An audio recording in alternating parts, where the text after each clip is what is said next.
Hello बच्चों, कैसे हैं आप सब लोग। आज हम शुरू करेंगे पाठ 16 विराम चिन्ह। क्या कहता है पाठ? विराम चिन्ह क्या है, प्रमुख विराम चिन्ह कौन कौन से हैं, व्याकरण में इनका क्या महत्व है, आइए पाठ के माध्यम से जानते हैं। आओ चर्चा करते हैं। अल्प विराम, पूर्ण विराम, अर्ध विराम, उद्धरण एवं विवरण चिन्ह में क्या अंतर है, मित्रों से चर्चा कीजिए। विराम या शाब्दिक अर्थ रुकना या विश्राम करना है। जब वक्ता अपने मनोभावों को व्यक्त करते हैं तो बीच बीच में रुकते हैं। लिखित भाषा में रुकने के लिए कुछ संकेत चिन्हों का प्रयोग किया जाता है। इन चिन्हों को विराम चिन्ह कहते हैं। विराम चिन्ह लिखित भाषा में रुकने की प्रक्रिया को स्पष्ट करने के लिए जिन सांकेतिक चिन्हों का प्रयोग किया जाता है उन्हें विराम चिन्ह कहते हैं। हिंदी के प्रमुख विराम चिन्ह निम्नलिखित है। नंबर 1, अल्प विराम, अर्ध विराम, पूर्ण विराम, विस्मयादि बोधक, प्रश्नवाचक चिन्ह, कोष्ठक। इन सभी के विराम चिन्हों को आप देख सकते हैं।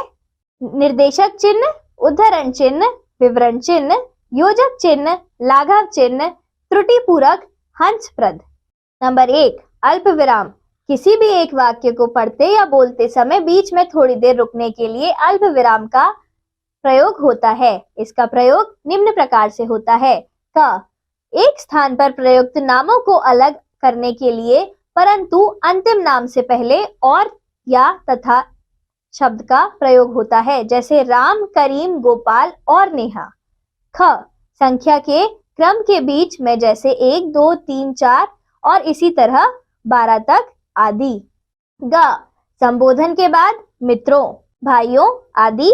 घ, पता, दिनांक, अभिवादन, समापन आदि के लिए आप इनमें देख सकते हैं कि कैसे उन्होंने विराम चिन्ह का प्रयोग किया है। C63 सरोज अपार्टमेंट, जनकपुरी, 356 विराम चिन्ह, साइट 1, विकासपुरी, 4 नवंबर 2000 27 जून 2000 प्रिय मित्र, अल्प विराम, पूज्य भाई सोहन, तुम्हारा प्रिय मित्र, अल्प विराम, आपका पुत्र। अंग, वाक्य में प्रयुक्त शब्द युग्मों को एक दूसरे से अलग करने के लिए लाभानी, अल्प विराम, यश अपयश, अल्प विराम, ऊंच नीच। हाँ या नहीं के भेद। हाँ, अल्प विराम, मैं पहुंच जाऊंगा। नहीं, अल्प विराम, यह नहीं हो सकता। नंबर 2, अर्ध विराम। वाक्य में अल्प विराम से कुछ अधिक देर रुकने के लिए इसका प्रयोग होता है, जैसे अधिक मेहनत करो, अल्प विराम, परीक्षा नजदीक है, संतुलित आहार खाओ, अल्प विराम, स्वस्थ रहो।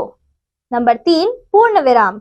जहां वाक्य पूर्ण होता है वहां पूर्ण विराम चिन्ह का प्रयोग किया जाता है, जैसे अक्षय घर जा रहा है, मेनका गाना गा रही है। आप इन वाक्यों में देख सकते हैं कि आखिर में पूर्ण विराम चिन्ह का प्रयोग हुआ है। नंबर 4, विस्मय आदि बोधक।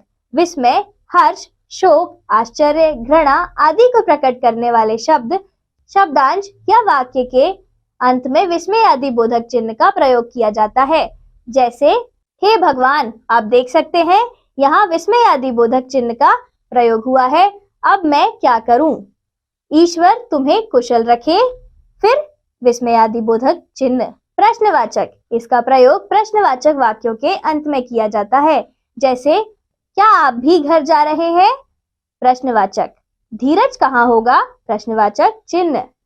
कोष्ठक, किसी शब्द या वाक्यांश का अर्थ स्पष्ट करने या उसकी व्याख्या करने के लिए कोष्ठक चिन्ह का प्रयोग किया जाता है, जैसे राम के अनुज लक्ष्मण कोष्ठक में से रहा ना गया, बनारस वाराणसी कोष्ठक में मैं गंगा घाट है।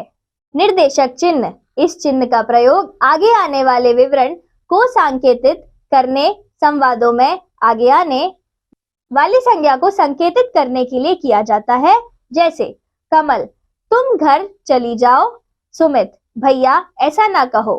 हिंदी के कथा सम्राट मुंशी प्रेमचंद की अपनी माँ जीवित ना रही। उद्धरण चिन्ह, जब किसी दूसरे की उक्ति को बिना किसी परिवर्तन का ज्यों का त्यों लिखा जाए तब उद्धरण चिन्ह का प्रयोग किया जाता है। गांधी जी ने कहा था, उद्धरण चिन्ह के अंदर करो या मरो।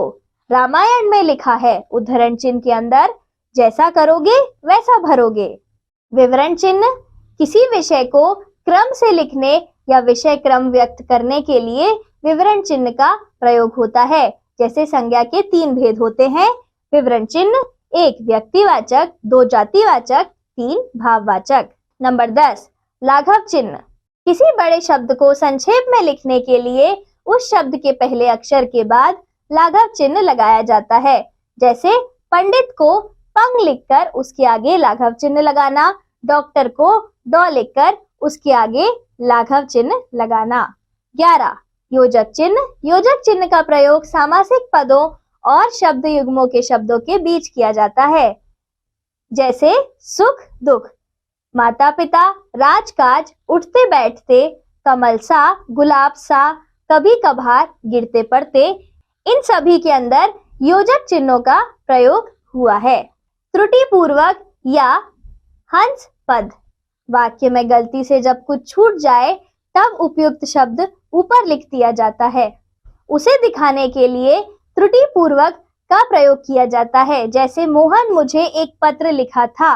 इस शब्द में ने शब्द की त्रुटि है, अतः मोहन त्रुटि पूर्वक चिन्ह लगाकर ने मुझे एक पत्र लिखा था।